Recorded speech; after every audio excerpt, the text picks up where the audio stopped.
Hello students, यहाँ पे हम स्ट्रिंग का आउटपुट बेस्ड क्वेश्चन एक सॉल्व कर रहे हैं। ये काफ़ी इंपॉर्टेंट टाइप का क्वेश्चन है और ये जो है एग्जाम में कई बार पूछा हुआ है बोर्ड में। तो इस तरीके के क्वेश्चंस की प्रैक्टिस जो हो रही है। तो इसमें सबसे पहले हम लोग एक स्ट्रिंग ले लेते हैं 1BZZ। यहाँ पे आप देख सकते हैं 1BZZ है। तो 1BZZ लेने के बाद हम ये INP नाम में है, तो ये हम यहाँ पे लिख ले रहे हैं सिर्फ वर्क के लिए INP। और इसमें हम लोग ने स्ट्रिंग ले लिया है 1BZZ, जैसा कि आप देख सकते हैं। और फिर इसकी इंडेक्सिंग हम लोग यहाँ पे ऐसे कर दे रहे हैं। इंडेक्सिंग में हम लोग क्या कर रहे हैं, 0, 1, 2 और 3।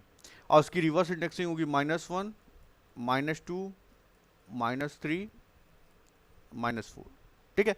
अब -1, 0, 1, 2, 3 हो गया, -1, -2, -3, -4 हो गया। अब ये सबसे पहले जब ये वाइल में जाएगा तो इसकी लेंथ देखेगा, तो इसकी लेंथ कितनी है, इसकी लेंथ है 4। 1, 2, 3, 4, क्योंकि लेंथ 4 चेक होगी।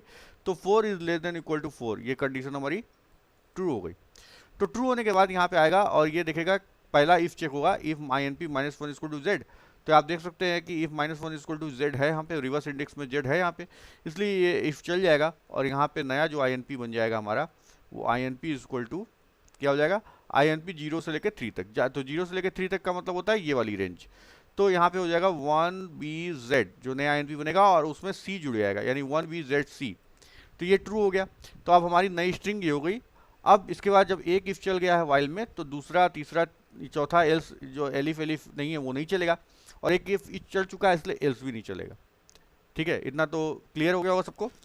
अब इसके बाद ये वापस वाइल लूप के जाएगा, क्योंकि वाइल तो अभी टर्मिनेट हुआ नहीं है।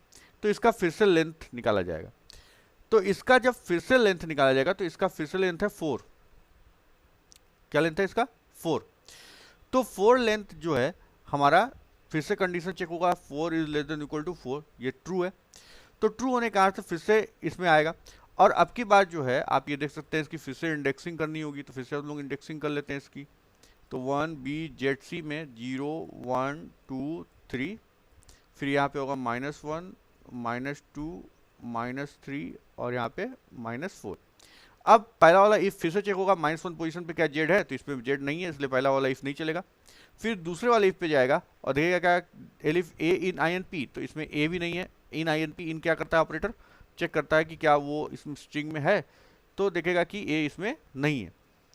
फिर तीसरे वाले पे जाएगा, एलिफ नॉट INP 0, तो क्या 0 वाले पोजीशन पे इंटीजर नहीं है, तो यहाँ पे तो इंटीजर है, तो इसलिए नहीं चेक हो रहा है, इसलिए फॉल्स हो जाएगा। तो एल्स आपका चल जाएगा। तो इस एल्स जब चलेगा, तो यहाँ पे नया जो INP आएगा, वो उसी INP में नहीं, 1BZC में एक एस्ट्रिक जोड़ देगा। 1BZC में एक एस्ट्रिक जोड़ देगा, यानी कि ये एल्स हो जाएगा आपका। इतना समझ में आ गया कि नहीं। अब 1BZC में एक एस्ट्रिक जोड़ दिए। अब ये वापस से वाइल के पास जाएगा फिर से, क्योंकि आपका ये एल्स चल चुका है, वाइल के पास जाएगा और इसका जो है ये लेंथ निकालेगा। इसका लेंथ निकालेगा, तो इसका लेंथ कितना आ जाएगा, 5। तो 5 is less than equal to 4, तो ये आपका कंडीशन क्या हो गया, फॉल्स हो गया। फॉल्स हो गया, जिस कारण ये लूप टर्मिनेट हो जाएगा और लास्ट में लूप के टर्मिनेशन के बाद INP को प्रिंट करना है, इसलिए आपका जो आउटपुट होगा, वो जो INP में जो वैल्यू बची हुई है वो आएगी। तो INP में आपकी वैल्यू बची हुई है 1BZC एस्ट्रिक। ठीक। अब इस प्रोग्राम को आप रन करके देख सकते हैं। यहाँ पे मैं इसको रन कर दे रहा हूँ। ये आप देख सकते हैं 1BZC एस्ट्रिक, और हम लोगों ने यहाँ पे क्या निकाला हुआ है, ये आउटपुट आपका आप देख सकते हैं 1BZC एस्ट्रिक। तो ये आपका हो गया, ओके हो गया इसको। अब इसी तरीके से हम लोग दूसरा एक इनपुट लेके फिर से प्रोग्राम को सॉल्व कर सकते हैं। तो पहले ये वाला आउटपुट बंद कर दे रहा हूँ, ये आपको समझ में आ गया होगा। अब हम लोग क्या करते हैं बच्चों, यहाँ पे ये 1BZZ जो लिया गया था, उसकी जगह पे क्या लेते हैं, एक नया स्ट्रिंग ले लेते हैं, और इस स्ट्रिंग का नाम है 1A। सपोज हम लोगों ने 1A ले लिया। अब 1A जब ले लिया, तो इसका कैसे इसको सॉल्व करना है, तो इसको आप लोगों को देखना पड़ेगा। तो सबसे पहले हम लोग इसको ले लेते हैं INP वेरिएबल में 1A ले लेते हैं, और 1A जो है हमारा फिर से इसकी इंडेक्सिंग करनी होगी, 0, 1, और ये उल्टा इसका रिवर्स इंडेक्सिंग होगा, -1, -2। अब आप देख सकते हैं कि इसमें हम लोग पहले सबसे पहले वाइल में जाएंगे तो लेंथ निकलेगा, तो इसकी लेंथ तो 2 है, तो 2 is less than equal to 4, ये सही है, ठीक है, 2 is less than equal to 4 सही है। तो उसके बाद फिर हम लोग नीचे आ जाएंगे। अब फिर INP -1 पोजीशन पे क्या जेड है, तो हम देख सकते हैं कि -1 पोजीशन पे जेड तो नहीं है, वहाँ पे तो ए है, तो ये चलेगा नहीं, पहला वाला इफ। फिर दूसरे वाले इफ पे जाएगा, वहाँ देखेगा ए इन INP, तो यहाँ पे ए INP में तो है, तो ये चल जाएगा। उस केस में हमारा INP मॉडिफाई होगा, यानी कि अब INP जो हमारा क्या हो जाएगा, INP 0 पे जो वैल्यू है यानी कि 1 है, उसमें जोड़ देना है हमें BB, तो इसमें आ गया BB, तो हमारा नया INP जो हो गया 1BB हो गया। ठीक है, इतना सबको समझ में आ गया होगा। उसके बाद चूंकि एलिफ चल चुका है इसलिए ये पूरा इफ चलेगा नहीं, और फिर से ये वाइल कंडीशन के पास चला जाएगा। तो अब की बार इसका जो लेंथ है वो 3 is less than equal to 4 हो चुका है। क्लियर है सबको, 3 इज लेस देन 4 हो चुका है। तो ये आपका क्या है, ट्रू है। ट्रू है तो फिर फर्स्ट वाले इफ को चेक करेगा, क्या -1 पोजीशन पे जेड है, तो इसकी फिर इंडेक्सिंग कर लेते हैं हम लोग। इसकी फिर इंडेक्सिंग करने पे होगा 0 1 2, और ऊपर से अगर इंडेक्सिंग करेंगे तो हम लोग का आएगा -1 -2 और -3। तो -1 वाली पोजीशन पे जेड नहीं है, यानी पहला वाला नहीं चलेगा। फिर एलिफ ए इन INP, चूंकि इसमें 1BB है तो इसमें ए भी नहीं है, इसलिए दूसरा वाला भी नहीं चलेगा। फिर तीसरा वाला एलिफ नॉट INP 0, क्या 0 पे पोजीशन पे इंटीजर नहीं है, लेकिन यहाँ पे तो है, तो इसलिए ये भी नहीं चलेगा। और एल्स वाले, तब एल्स वाला चलना ही चलना है, उस केस में हमारा INP मॉडिफाई हो जाएगा। तो INP मॉडिफाई होने के केस में हमारा जाएगा 1BB जो पहले से INP है उसमें एक एस्टिक जुड़ जाएगा। क्या जुड़ जाएगा, 1BB एस्ट्रिक।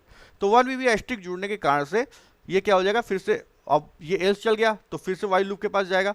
वाइल लूप के पास जाएगा तो अब की बार देखिए इस पे कितना लेंथ है, 1 2 3 4, यानी कि इसकी लेंथ है 4 लेस देन इक्वल टू 4, यानी कि ये ट्रू हो गया। ये ट्रू हो गया तो उस केस में फिर से ये चेक होगा। अब बच्चों इसे फिर से चेक होने के कारण से आप क्या करेंगे, इसकी फिर से इंडेक्सिंग करेंगे। तो इंडेक्सिंग करेंगे तो फिर से इसकी इंडेक्सिंग में आपका आएगा 0 1 2 और 3, और इसकी रिवर्स इंडेक्सिंग क्या होगी, -1 -2 -3 और -4। अब ध्यान दीजिएगा ये नया स्ट्रिंग है हमारा। अब ये जाएगा -1 पोजीशन पे, क्या जेड है, तो आप देख सकते हैं कि -1 पोजीशन पे आपका जेड यहाँ पे नहीं है, तो पहला वाला नहीं चलेगा। फिर दूसरा वाला कह रहा है कि ए इन INP नहीं है, ए भी नहीं है। फिर तीसरा वाला कह रहा है एल इफ नॉट INP 0, मतलब 0 वाली पोजीशन पे क्या इंटीजर नहीं है, लेकिन यहाँ पे तो है, इसलिए तीसरा वाला भी नहीं चलेगा। और चौथा वाला एल्स तो जरूर से चलेगा, यानी कि INP फिर से मॉडिफाई हो जाएगा, और यहाँ पे जो है आपका INP क्या हो जाएगा, 1BB एस्ट्रिक पहले से था और उसमें एक एस्ट्रिक और जुड़ जाएगा। ध्यान दीजिए 1BB एस्ट्रिक, और फिर से ये वापस से क्या हो जाएगा, वाइल लूप के पास जाएगा चेकिंग के लिए, क्योंकि अभी वाइल लूप टर्मिनेट नहीं हुआ है। तो वाइल के पास चेकिंग के लिए जब जाएगा तो यहाँ पे देखिए अब इसका लेंथ हो गया 5, 5 is less than equal to 4, ये कंडीशन हमारी हो जाएगी फॉल्स। तो उस केस में लूप हमारा टर्मिनेट हो जाएगा, और जो फाइनल INP जो प्रिंट होगा वो हमारा क्या होगा, 1BB एस्ट्रिक। ठीक है, आप ये दे सकते हैं 1BB एस्ट्रिक है। तो इस तरीके से हमारे ये फाइनल आउटपुट प्रिंट होगा। तो आई होप आपको सबको समझ में आ गया होगा कि इस तरीके के हमारे आउटपुट कैसे करते हैं। अभी इस प्रोग्राम को मैं रन करा के आपको दिखा देता हूँ। ये आपका देखिए यहाँ पे रन करा रहा हूँ इस प्रोग्राम को, और ये जो है आप देखिए इसका आउटपुट हम लोगों ने क्या निकाला था, 1BB एस्ट्रिक, जो कि आप यहाँ पे देख सकते हैं, ये देखिए 1BB एस्ट्रिक है, और हम लोगों ने इनपुट 1A लिया हुआ था। तो इस तरीके से आपको सबको समझ में आ गया होगा।